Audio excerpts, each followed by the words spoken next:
to it. Go ahead and bring Goliath on. Ain't no giant, I ain't gon' fire on. Catch a fade, you, I'm wrong, I'm gone. Y'all can catch the wave that I am on. I am icon, y'all are wide wrong. Think that I'm a reconcile bonds. Here ain't nothing to it though. This is on me, ain't got much to do with who you know. Keeping it true to form 10 L's into a milli though. But they already knew that those farewell to your. Hey there, this is Clark with Disaster Podcaster, and welcome to our episode 8. We are in season 2 of our really fun podcast for the restoration industry.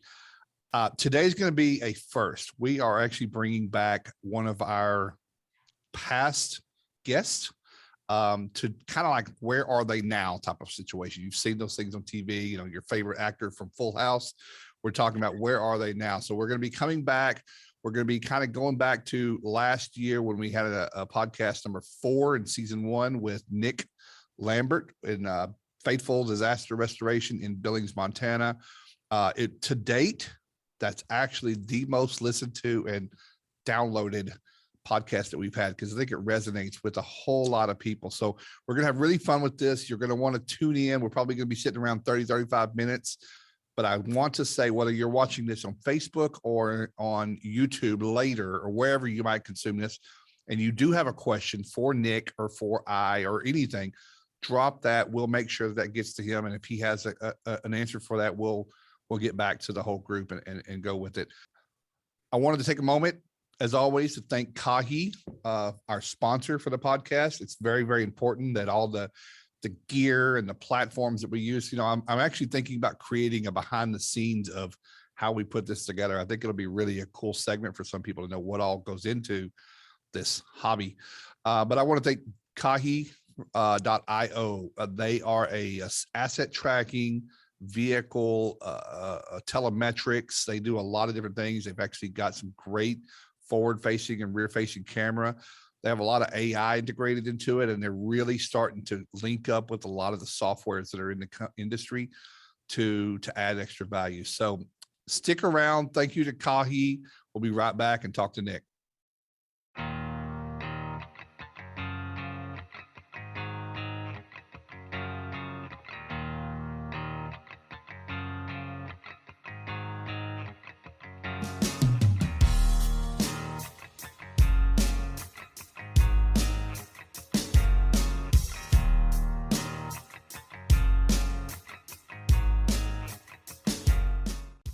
Hey, welcome back. Before we get started real quick, I just wanted to tell everybody I was out in Reno last week with a whole lot of you that are watching. We had the RIA, the Restoration Industry Association Expo in Reno.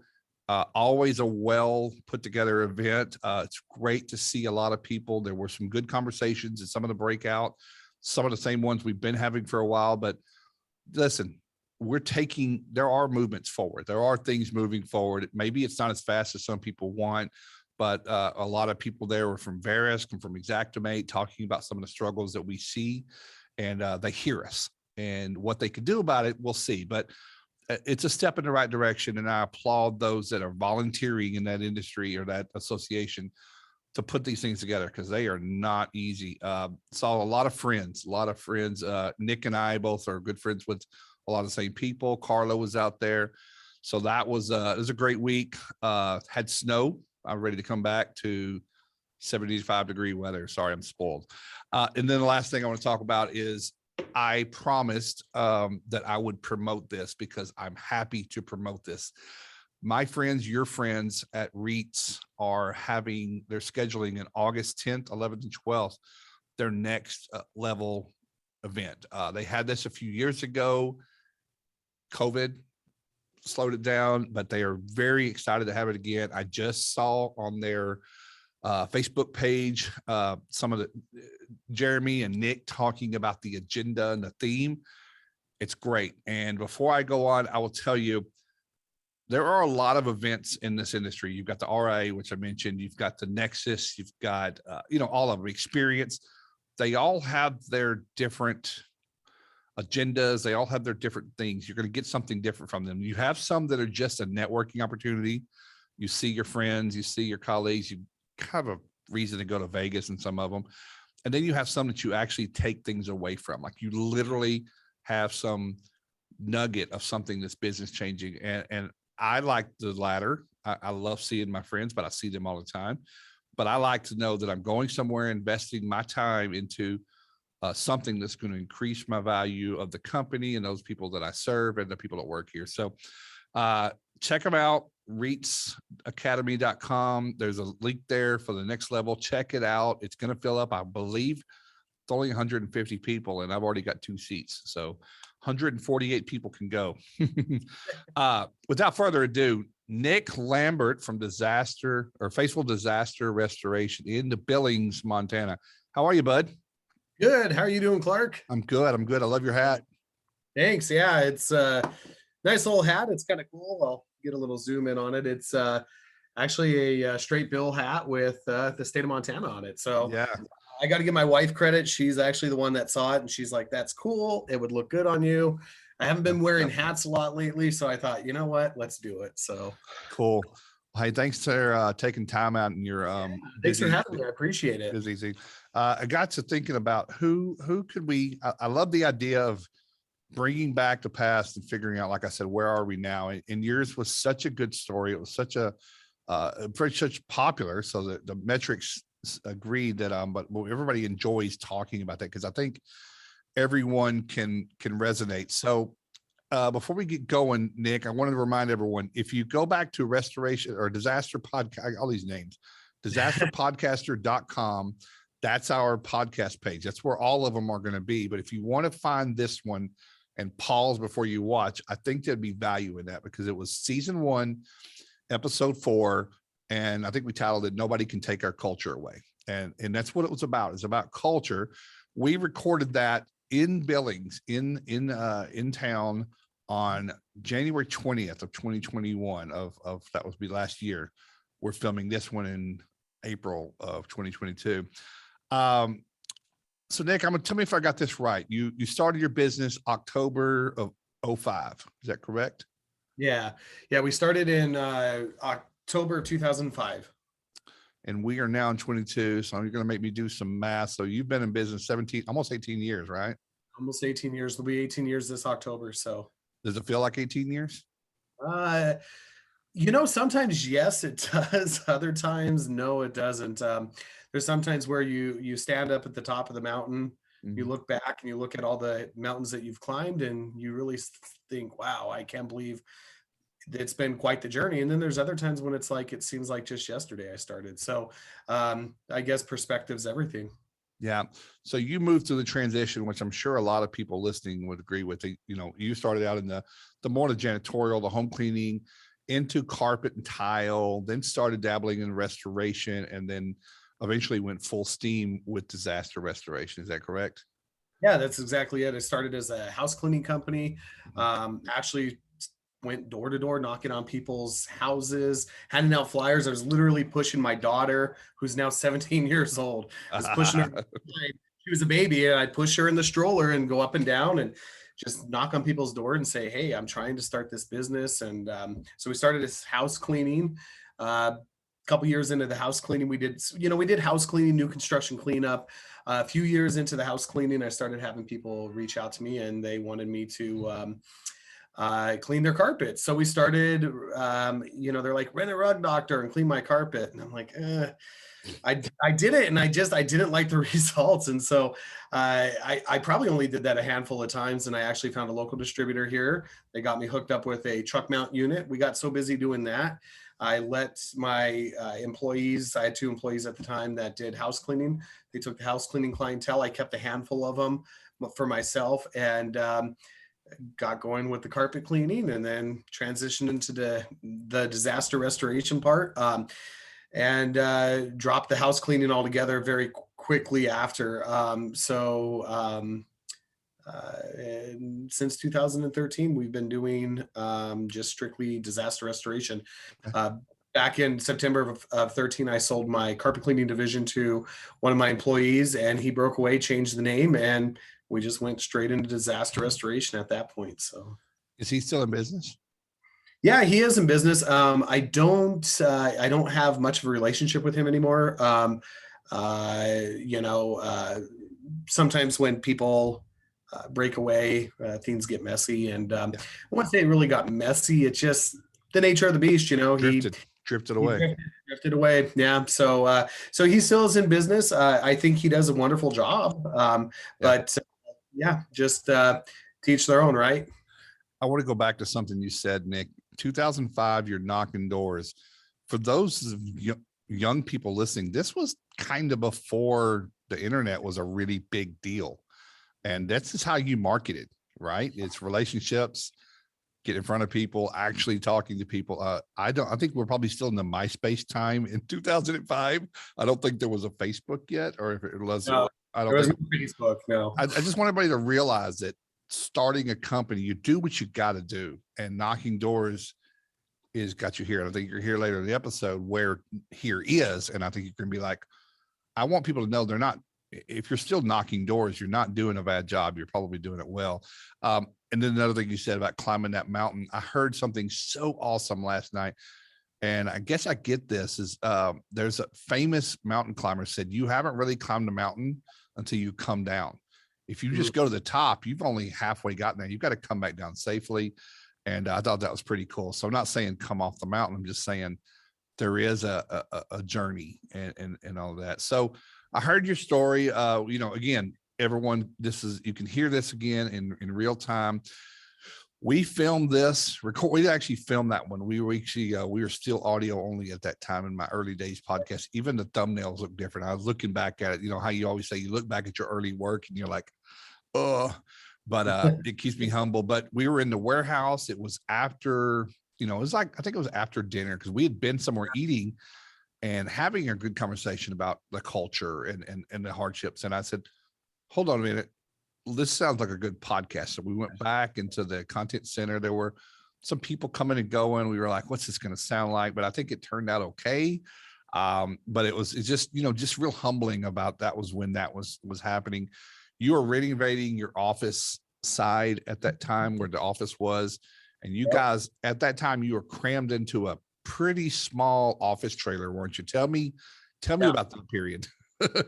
Yeah. So we knew that we needed more space in our building. So what we did is we leveled all of our offices because we decided to try to go up 2 levels. And when we did that, we brought in one of those new construction build trailers that we relocated our offices into the front of our building. And we were actually out there a year in those offices. Long story short, city got involved, red taped a bunch of stuff for us, made our remodel very, very difficult. And here we are. Actually, we have just completed the remodel. So it's nice because we now have some extra office spaces and some extra bathrooms, although we're still on top of each other. Yeah. But it's been quite the process just to even get to this point. So. Well, since you're on top of each other, tell us what else you've got going on. Tell us what else is cooking. Yeah, so about a year ago when we started getting all this red tape from the city of Billings on doing 2 levels in our current building, we decided that the best thing for us was to look for a new home for faithful disaster restoration. So we started looking at pre-existing, couldn't find what we were looking for. So we bought a lot in a very heavily developing area of town. And we are currently building about a 20,000 square foot facility that will be state of the art for our restoration. And looking like right now, it's under construction. So looking right now like it's going to be probably in, sorry, Clark, my phone rang, I apologize. Looking like right now we're probably going to be August, September when it's all finished and moved in. So we're excited. We're on top of each other. So we literally need this space very badly, but it's going to be a great location. And we're all excited about the future of our company. Yeah, I've seen the plans and some of the images. It looks like it's really something you could grow into. And I don't know, the way you're growing it, it might not last too long. So we'll see.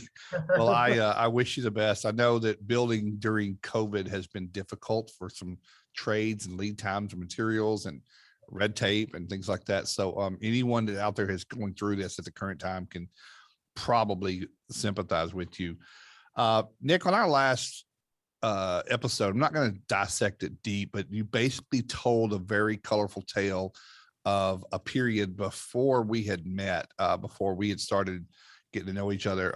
You had a team of 7 7 or 8, and fluctuating. Had a general manager, and started the way you described it. You started still feeling like you didn't have control of the company. The culture wasn't there. It just really wasn't comfortable coming in every day. And you painted a really detailed picture of leading up to that, what it felt like to pretty much just come to that decision. It's time to drain the swamp and flush it. And you were prepared with conversations for it to be everybody, even knowing that was going to go back. You had that.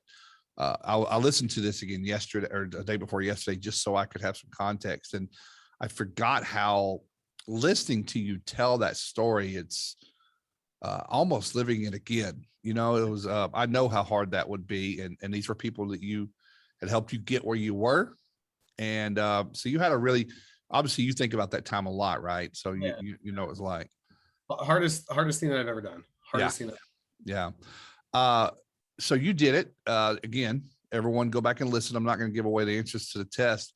At the time of recording, which had been a year after, he would rebuilt to, at that time we recorded, you had 14 people working there, 14 good people. You had reinvested in some good people. You decided to start with some untrained and train them your way and get your core values and your passion statement. Nick doesn't use a mission statement. It's a passion, because it's not just a mission, it's a passion on what they're trying to do for their community and their city and their employees. So I really like that. But 14 people last year in January. Fast forward to now. What's your current roster count? How many people do you have working there now? We have 35 people right now. 35 people. Yeah. And still easily could put 3 more positions into play if we wanted to. We just don't have room. We're going to have to hold off until we get into the new building. But yeah. So if you look at it from my standpoint, a little over 3 years ago, I cut a staff, cut down to 3 of us, and 4, including myself. And now here we are, little over 3 years later, we have 35 people.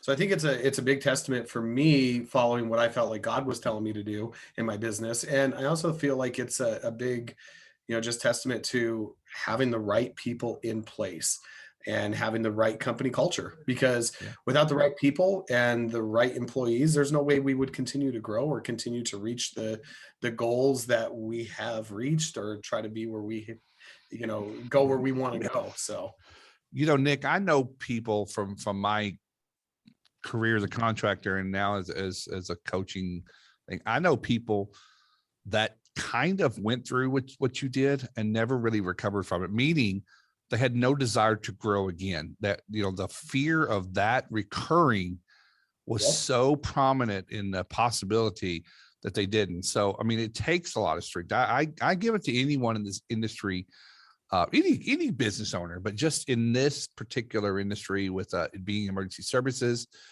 going through what we're going through with the labor staffing kind of pandemic type thing. And then just the almost the complicated journey and path with insurances and the public and stuff like that. So I do know people that just never recovered from that. So I want to give you props for keeping going. So, you do full service. So that 35 includes the more water and fire that you've done. You do a good bit of fire and water and contents.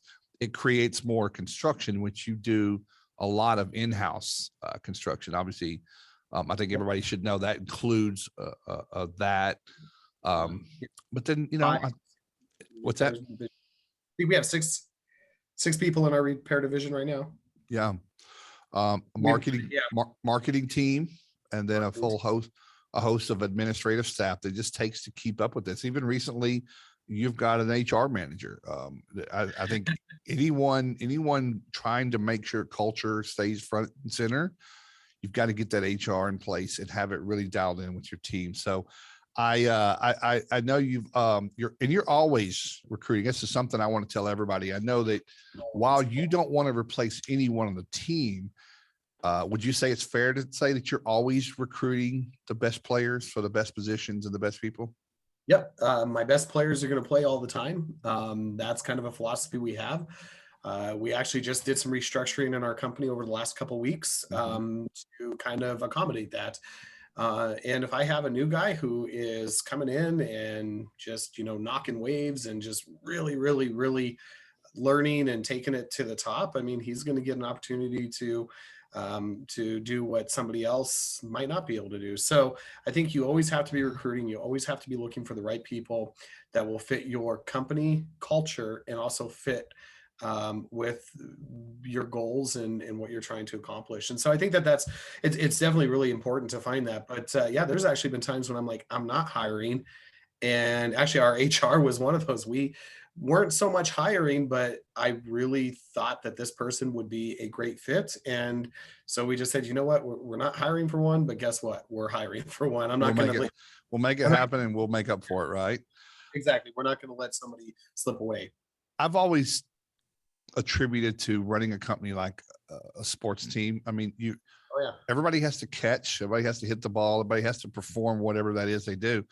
You cannot keep people on the field who fumble and have someone on the sideline that can catch. It just doesn't work because the rest of the team is trying to get a championship, or if it's a team sport.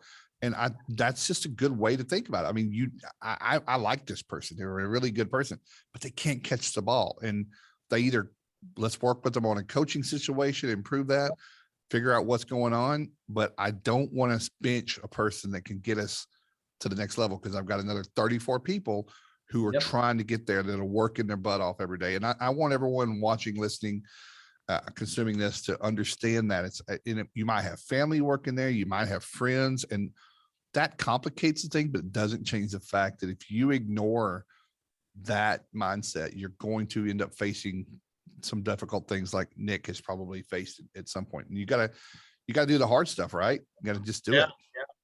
And, and I love your sports analogy, because that's kind of what me and my leadership team and I, that's kind of the philosophy we have. We are a sports team. I am the coach. Yep. On the you don't see Bill Belichick on the Patriots in there playing quarterback, playing running back, playing defense, calling the plays, and working on the playbook on the off season or in the weekend. And so one of my hardest things that I had to learn and I had to do is learn that I had to delegate. I had to be the coach. I had to stand out there. I had to coach my players, coach them to be able to perform the best and play the best, so we have a winning team. And that means that I don't go out on jobs. I don't do inspections. I work on calling the plays and making sure that those plays are executed well. That's my position in the company. And honestly, I think that has been so influential in our growth. If I was out there, I mean, Clark, I get people that will message me and say, hey, how are you growing this fast? And one of the first things they tell me is I'm on every call. I'm doing every inspection, and I have to be on every job because I don't trust my employees. And if you don't trust them, you need to get rid of them. It's as simple as that. You have to be able to have the right people in play and be able to trust that they're going to go out there and they're going to do a good job. And, there's a saying, and I think you've said it before. I can't remember who says it, but if somebody has an idea at 80% or at 70% of what I would normally do, I'm going to let that person run with that idea all day long, because I can try to coach up that difference. Mm-hmm. And honestly, Clark, a lot of times these people, my employees, they'll actually have something that may start off as 70 or 80% of what I could have done, and it ends up being 150 to 200% better than what I ever could have done. Yeah. And so that's part of having a winning formula. That's part of having a winning franchise. And that's why I try to tell people is, if you want to have a big company that you want to grow, and you got to get out of your own way, which means you have to set up systems and processes. You have to allow your players to play, and you have to be content just calling the plays. And you're going to know that sometimes those plays are not going to go the way that you want them to. But at the end of the day, if you're calling enough winning plays, you're going to win the game. You'll win the game. And I think what's left behind and what people don't realize is if you have some good people in your team, when are you going to let them step up? Because they're just watching you play all the plays. I mean, that's what creates it. So, since you're always recruiting, you already mentioned it, that kind of creates a culture of performance, and everyone just, hey, we're not promised tomorrow, right? And I know that's something you tell everybody, every day is you're fighting for your job. I'm going to take care of you as long as you're doing your part, but man, you let off. And so would you say that the culture, the brand. I know your reputation in town. Has that improved your recruitability and your talent acquisition? Have you found that you get more resumes now because of your brand? Oh yeah, there's people that hear, oh, I hear Faithful is a great place to work, and Yeah. they'll send us resumes, or they'll say, hey, my sister knew an employee who used to work here, or or we'll get people, Clark, that we'll go and do water damages for, and they'll say, hey, I've got I think my son might actually be good. I think he might be a good fit here, and we'll say, Yeah. hey, send a resume. So people see us, and yeah, it definitely has made recruiting easier. Yeah. It's also made it when people know you have a good thing and they see it, they want to join it. We have several people who have come to work here for a little bit less money than maybe where they could have made somewhere else, because of the promise of what they can achieve here is bigger than what they're being offered somewhere else. Yeah, I think anyone smart knows that the future is usually brighter than the present. So a lot of people are looking at that.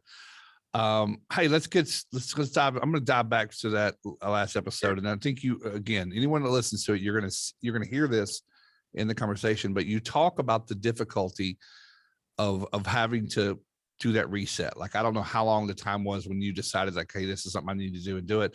And then you actually mentioned the word intimidation. You were actually intimidated a little bit about it, weren't you? Mark, I brought a gun to my. I brought a gun because I just didn't know what. You never know, you never right? know. You never know. I didn't sleep very much that night. I had made the decision. I actually felt I really, me, I'm a I don't want to say religious guy, but I'm a very faith-driven person. Very faith-driven person, of course. Very faith-driven. I don't like using the term religion because I think, that's, we're not going to get into that. Anyways, spirituality. Spirituality. Yeah. I'm a Christian. My faith in God is very important to me. About 2 months before I hit that reset button, I really felt like God was planting some things in me and just saying, hey, there's going to be some changes. And they kind of got reaffirmed by people around me. And so it was probably about 4 weeks before I actually did it that I knew I was going to do it. And I held on because we had some events planned that I had to have the people there for. But at the end of January 2019, one of my staff members knew what I was doing. Everybody else had no idea. Brought them in one by one, and I said, hey, gotta let you go, or hey, I'm going to keep you. And it's amazing. It's amazing because I had tried so many times, Clark, to scale that first mountain. We would try to grow, we'd hire a couple people, and then we would just die, and it would get so slow. And we used to actually have a joke that whenever we hire somebody, we're going to be dead. And that was the truth. And when I hit the reset button, I really felt like we started putting a lot more focus on God and where he wanted me to take this business, and everything changed. It actually became a running joke, and it's still true. When we hire somebody, it's like we just keep getting busier and busier. It's amazing. Amazing.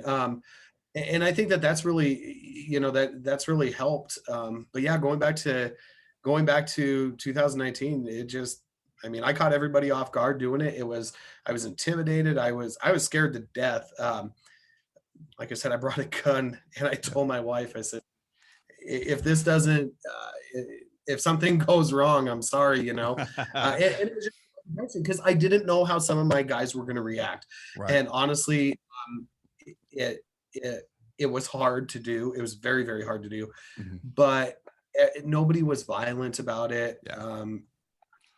Actually, to be honest with you, I think the consensus is they thought I was closing my doors. I think they thought that we were weeks, maybe a couple months left to be able to run, and then we were going to be out of business. We were so slow, Clark.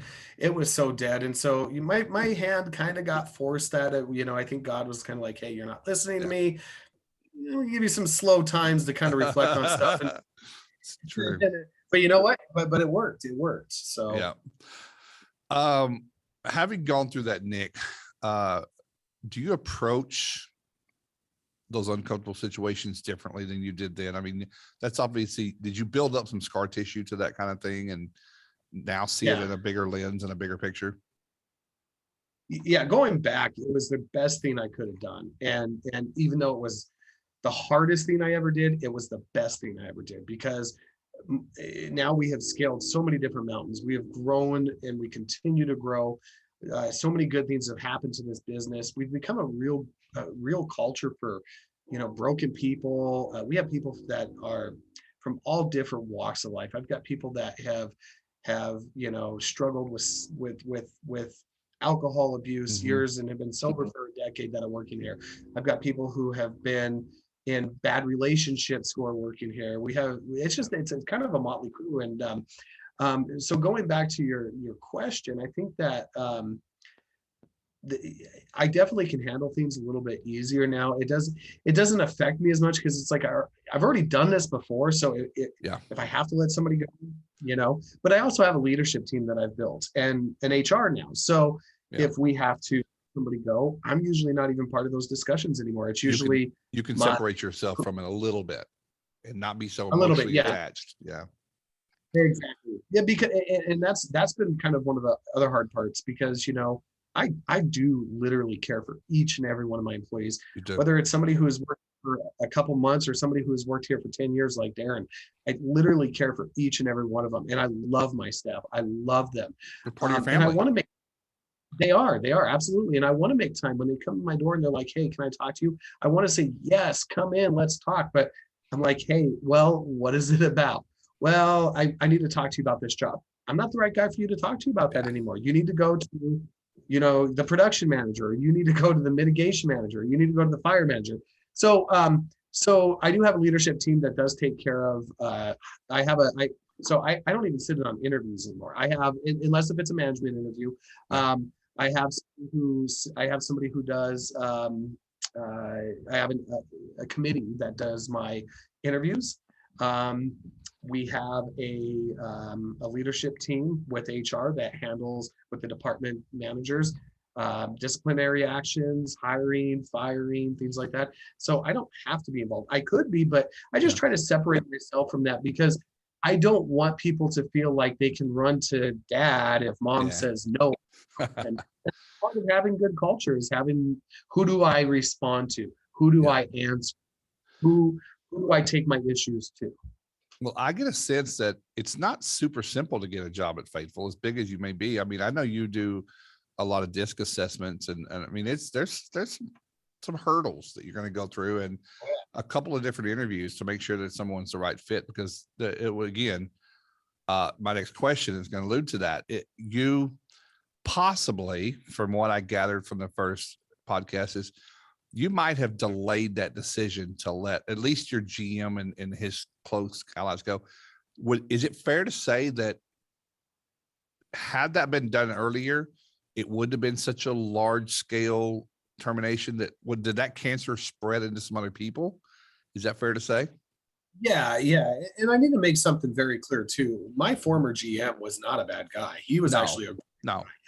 The problem is I allowed too much control. And then when I wanted to shift and started overseeing some of the stuff, and I wanted to go a different direction. And, I wanted to embrace the digital. I wanted to embrace technology. And so when I want to go to a different direction, the support wasn't there. And so I did spend a good year trying to get the buy-in from him and some of the other people. And, he's a good guy. He grew up in this business, and I mean, he was out doing restoration and carpet cleaning when he was like 7-8 years old. So by the time he's with me, he's burnt out. And that was really what it was. He didn't want to change because he was burnt out. He wanted to go do something different. And you know what? I have no problem with that at all. The problem is that I tried too hard to try to change him instead of looking and saying, I don't have the right people.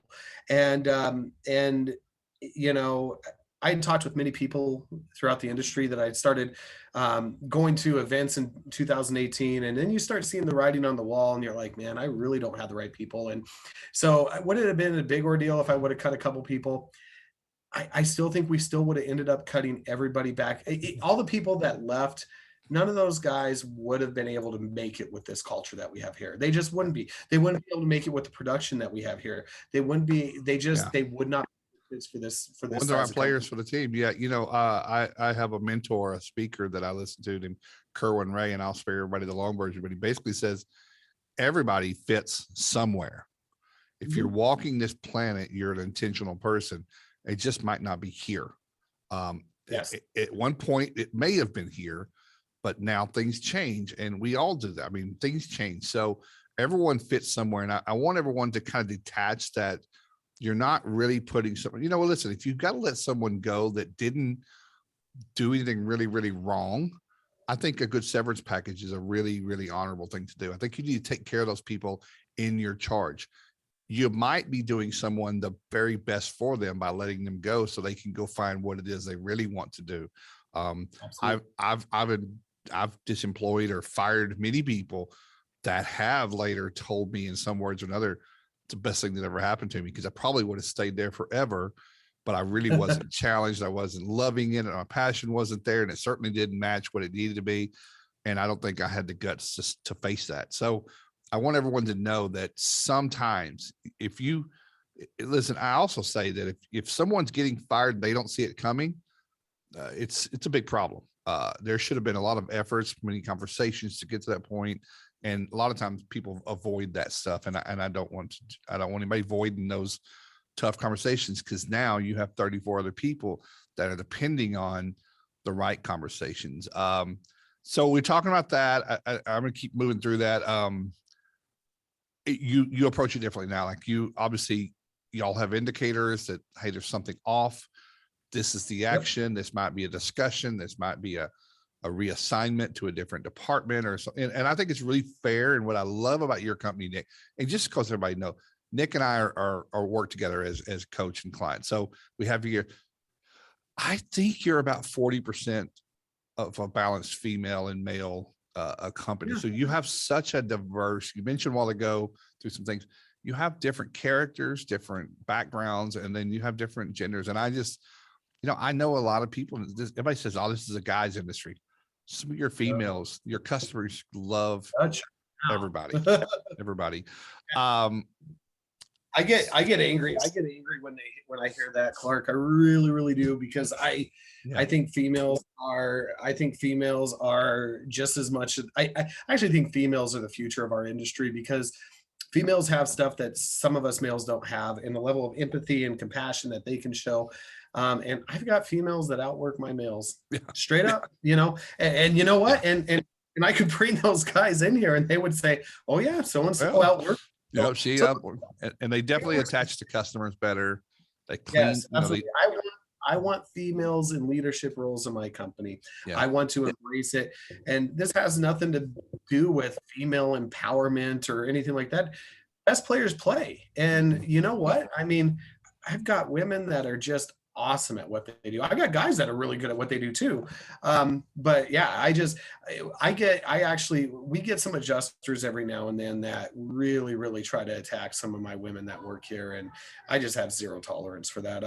I've actually had to get on the phone and call supervisors and say, hey, do we actually need to make this a harassment issue? I don't care if you don't like the fact that a woman is sitting on the other side of that keyboard trying to work with you. That's who I hired, and you're going to work with her, and you're not going to treat her any less because she's a female. Well, I'd like to think that I'd like to think that in 2022 that some of that is going away, but I'm reminded all the time that it's still there. It's still a learned thing. Before I go into the next part, I want to tell you, I was watching something really, really inspiring this week. I've been watching on Netflix the countdown to the Inspiration 4, which is the 4 citizens, non-astronauts that have went up in the SpaceX Dragon to orbit the Earth for 3 days. I mean, it's really just a whole, right? All of that. Was that? Is that Elon Musk's the space? Elon Musk is becoming, I mean, like him or hate him. I just watched a TEDx with him a while ago, or a TED interview, and he just said, you may not like me, but I'll tell you right now, I'm excited about the future of this planet. I'm excited. And I think that tells me we all should be really excited about the future. But he has these 4 different diverse people in outer space, civilians, they've dreamt of all their life to be in a space shuttle, but they're looking through a glass dome at the Earth. And something they said was really profound. It's probably been said by every astronaut or anybody that ever went on space. When you look at the Earth from there, you don't see borders, you don't see hate, you don't see politic lines, you don't see gender. You just see a planet that we're just borrowing, and that we are minor and we are small. And that really just kind of hit me. I mean, I'm a real deep thinker like that. I'm just like, yeah, sometimes we get really caught up on our own shit, and we advocate for things that don't really matter. And I just think that everybody should just stop and think before they say stuff. But it was really cool that this lady said, this is our planet. We owe it. It doesn't owe us anything. So it was really cool. Hey, enough of dredging up the past. Let's go on to this is a great question. Tell me the show Yellowstone. Tell me how wrong that is about Montana. Oh gosh, Clark, every time I go out of town and I'm in taxis, where are you from? Oh, I'm from Montana. Oh, that's where Yellowstone's filmed. And I'm like, well, for a couple of the seasons, I started watching it, and it is so I love history and geography. And so, they're talking about going to Hardin, Montana, and they're not even in the movie. They're not even going in the show. They're not even going to Hardin. They're going in a totally different way. And I got to tell you, there is nothing like that up here in Montana. It is nothing like that. I know tons of ranchers. I know really, really wealthy family ranchers, and there is nothing like that. It's not mafia driven. The best way that I think that the best way to describe Yellowstone, in my opinion, and I don't watch it because it's so ass backwards and not even how it is up here. Right. But Sopranos meets and it's just not like that out here. I mean, so I think it's funny. When I say I'm traveling there to see you, or even I love Montana, and people say, hey, you go to Yellowstone and see the Dutton's Ranch, and I say, it's not even there. It's again, it's Hollywood. But listen, what it does say is it's just a bunch of rich people trying to hold on to every penny they got, not want to give it up. So I always bring that up. And then I was sitting here thinking about these hard decisions you have to make. So you have watched it. You need a Beth and a Rip on your team. Sometimes you need those hard people who just cut through all the BS and goes right to it. Hey, being serious now, you said you've grown your team to 35. I was just out there. Has it been 3 weeks? Two or 3 weeks? It's 3 weeks. I think it's 3 weeks. Yeah, because I went on spring break with Mason to Maine. I want everyone to know that you don't just, and if anyone listens to any of this today and you are growing or you plan to grow, I know Nick is 100,000% on board with this. You better put some roots in before you do it, because you're going to topple your tree and you're going to go through a lot of pain. You have to adjust. You don't just go from 14 or 3 to 14 to 35 without everybody's like, okay, who does what? We can't all do the same thing. And so we worked on, we locked ourselves in a room for a couple of days, didn't we? And we the leadership team, and we just made some hard decisions. Some people got promoted. Some people took on more roles and responsibilities. And I just really encourage everyone to, before you look at getting more sales and get more plumbers, just like, how are we structured? How are we positioned to make sure, because you could get all that new work and then fall on your face. And then, especially if you're in a smallish town, it doesn't come back to you. You've hurt your reputation. So I really encourage that. And plus, keep the people you got. You've already invested tens of thousands of dollars into people, and they don't want to leave. But I just know we went through a lot. You with your leadership there, you kind of threw down the gauntlet and told everybody, said, this is what we're doing. And surprisingly enough, your team applauded. They were ecstatic with the idea. And so I want everyone, we listened, we did new roles, and what's everybody's roles, their accountability, who they speak to. And listen, there's some habits. I think you and I talked a few days ago, and some of your team, some people are still trying to go the old way, but it's just a habit. It's like muscle memory, right? It's almost like smoking. And they're like, oh yeah, report to that person only, but Nick's always been available. And then we did something really cool. I want the audience to look it up and reach out to us. The voice of the employee. I think everyone should be asking your employees, forget what we think your voice is. What do you think about us? Give us a score. Tell us what you think about working here. And it's not always pretty. It's I was watching the Rock and Roll Hall of Fame. I think it was last year. Jay-Z was getting entered to the Rock and Roll Hall of Fame, and it was Dave Chappelle. And he's like, don't get it twisted. America's not lined up with apple pie. So it's not always clean. It's not always pretty, but you guys did a lot of that. I know you and I were talking one day, culture, skills, building, leadership. There's not an ICRC class for that. They don't teach that in school. They don't teach. You can't read you can read books, but then you got to go apply it, how it applies to your life. So, I mean, I want everyone to take a really good moment and just realize that your first shot probably is going to be bad. Second, third, fourth, it might be the 10th time till you finally say, you know what, I've been doing it all wrong. I finally put together my recipe. But I'm really glad of where you ended up. And I think the way it wraps up to what we've talked about is this wouldn't have happened without the experience you had before.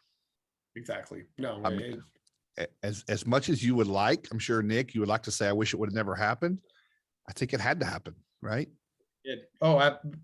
100%. Clark, if it didn't happen, I probably would not be in business anymore. I actually hated coming to work. I dreaded it. I had anxiety about coming to work. I did not want to do it anymore.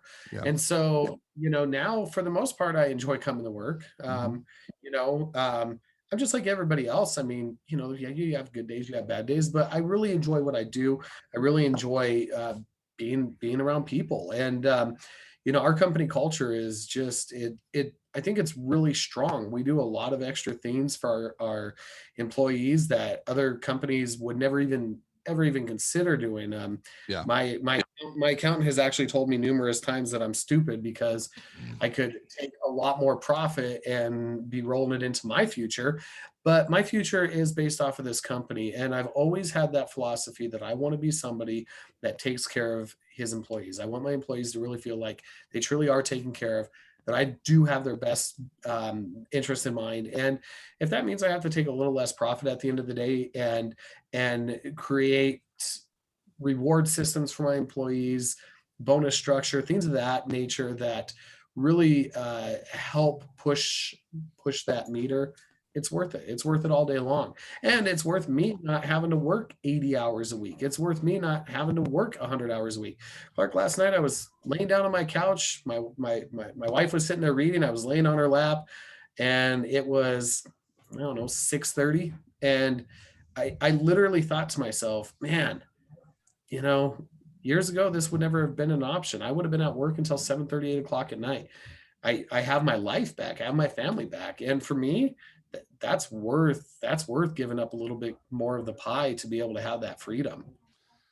I know that last year you took a month off close to the holidays, and just took a month, and your team handled it beautifully. I believe you actually said, what's that?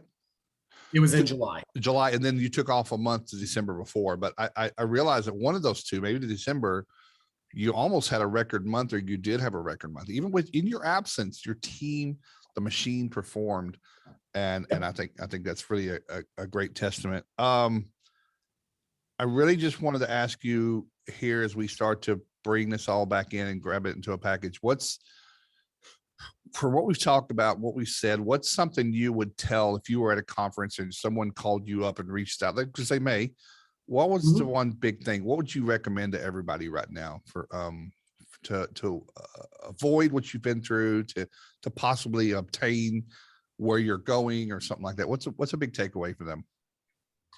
I'd probably say a number of things, but the one thing that I whether you're a spiritual man or not, I pray for future employees. I pray for my current employees. I put a lot of prayer into my business. So that's one of the big things for me. It may not be your cup of tea, it may not work for you. It works for me. And I think it's a huge part of my culture, huge part of our company growth. The second thing, have the right players in the right positions. And that means you will absolutely. People that are listening to this right now, listen to me. You need to look at your staff. You have those people on staff right now. You know the ones that you're struggling with and they're just not cutting it. You have to get rid of those people. Yeah. Or move into a different division or something, because those people are going to hinder your growth. You have to have the right people play. The right people have to play. And then third, absolutely have to get out of your own way and learn how to delegate. As part of the big thing that you taught me, Clark, when I brought you in a few years ago, we sat down and we made a list of everything I did, and you're like, you're doing too much. And Too much. I'm like, yeah, but I don't want to give it up. I wanted to give it up. I just didn't. It's natural. It's natural. It's my baby, And Baby. so as soon as I started, okay, I'm going to give so-and-so this piece. I'm going to give so-and-so this little bit. And then all of a sudden you start to realize, oh, I'm having less stress. I'm having more time. This actually isn't a bad deal. And so you have to get out of your way. You have to become the coach. You cannot be, can you be successful if you're doing everything? Yeah, but you're going to burn out. And you're certainly not going to have 35 people because you can't manage it. You can't manage that type of growth. You have to be to where you have, I am the coach. I'm maybe I'm the Jerry Jones too, right? I own the Cowboys, but I also call sometimes. That's me. Sure, I'm the owner, but I'm the coach. I call the plays, and I tell my coordinators, which are my leadership team, and the managers of the divisions, what plays I want them to call. Yeah. And I say these are here's your playbook for this next week. Here's your playbook for how we're doing these type of jobs now. Go call the right plays. And then we analyze. We watch the film, so to speak. We analyze what did we do wrong on this job? What could we have done better? We bring those players in and we say, hey, could you have set that containment a little bit tighter? Should you have had this air scrubber pointed this way? Why did you not have your PPE on properly? We analyze all that stuff. We also analyze the good stuff. Hey, you know what? That was the most beautiful containment I've ever seen. I loved how you taped off all the countertops with plastic. So we also celebrate it too. So it's not just negative, but you have to be the person that calls the play. You have to get out of your own way. You have to be comfortable knowing that you don't ever go out on jobs. Clark, in the last year, I have been out on maybe 3 jobs. And I think we did, call it, I'd have to look at the numbers, but I bet you we did 400 inspections last year, probably did over 300 jobs. And so I was on 3 of those, and it wasn't even working. It was, I had to go fill in to do an inspection or had to help out because we were just absolutely slammed. I just don't go out on jobs anymore. And that's been part of our growth, is me not doing that. If I was out on every job right now, Clark, I don't even think I'd people. You wouldn't want to work there. So let me tell some people some stats for you. I don't, if you want to throw in a number. So listen, we had a goal for last year, a very lofty goal, smashed it, killed it, blew it past it. It was a joke, right? The goal that we put that we thought was a stretch goal. I'm not messing with that small number. This year you have another goal, really high. And we met with your entire team when I was there. Your first quarter, you're on track to meet that obscenely, what they call BHAG, big, hairy, audacious goal. The goal's almost so embarrassing you don't want to say it out loud. You're hitting that. You get a lot of your work from people who see your trucks all over town, right? So your branding. So people that tell me I'm on programs and TPAs and I can't get my own work. You're not trying. It takes a minute. It takes a while. You're the highest rated in I say rated online ratings, Google, YouTube, or not YouTube, Facebook, highest rated in the whole state of Montana. I think people need to understand all these things are components that bring into success. You mentioned you've got several people that have been there many years, including your Darren's 10 years. I want everybody to know that these are all micro components and ingredients into a recipe that make the better meal. And I don't know where it's going to end up. I know that you've turned down a lot of offers for everybody's getting offered to buy, but you've still got a lot to prove to yourself and to your community and the team. And I really applaud that for you because again, I know that how hard it is to run this kind of company. But I just want everyone listening to listen to Nick. Nick is very important to me. as a model of a extremely everyday excellent restoration professionals. And again, if we, and Nick, I'm not just saying this, if we could model what you're doing, I'm sure you have flaws and I'm sure you have faults, but if we could model this and let it be more than 10% of people, or less, I know it's less than 10% that are really checking a lot of the boxes, I think our industry would be in a lot better position. And some people may not think it's in bad shape, but it really is. There's no bar of entry.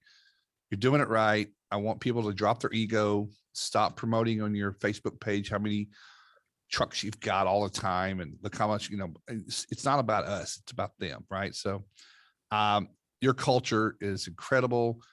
I think the whole wrap up here was, if you had not cared about the culture of your company and what that was going to do long term, could be something you could build upon, you wouldn't have gone through a reset, and you wouldn't be sitting at 35 people today. And I just want people to be inspired by that. I don't care if you're small town, big town, franchise, it's your business. It's you can do all of this, right? I used to be on the other side, Clark, and I used to look at these companies and say, man, I have 6 people. How can I be 30? I doubt it'll ever happen to me, Yeah. Well, guess what? It does, Listen, so it's hard work, but all you can do is, if you're sitting somewhere today and you've got 6 people, 8 people, be the damn best 6-person company that you've ever seen until you become 8. And then you get out of the way, go sell. Because if you don't sell, if you're out in every job, you're not selling anymore. You're just doing job. Sell, create an engine, get out of the way, build people up. And next thing you know, you're like, wow, we got to get more equipment. We got to get more trucks. We got to get a bigger building. And it just happens. But it's almost like boiling frogs. If you're watching it boil, it probably won't. But listen, I am so happy to bring this where are we now type of thing, where we came from. And again, I don't think sitting last year, I don't know if you think last year when we recorded, if you saw, it felt like almost a doubling of your company in a year. I don't know that you had that vision.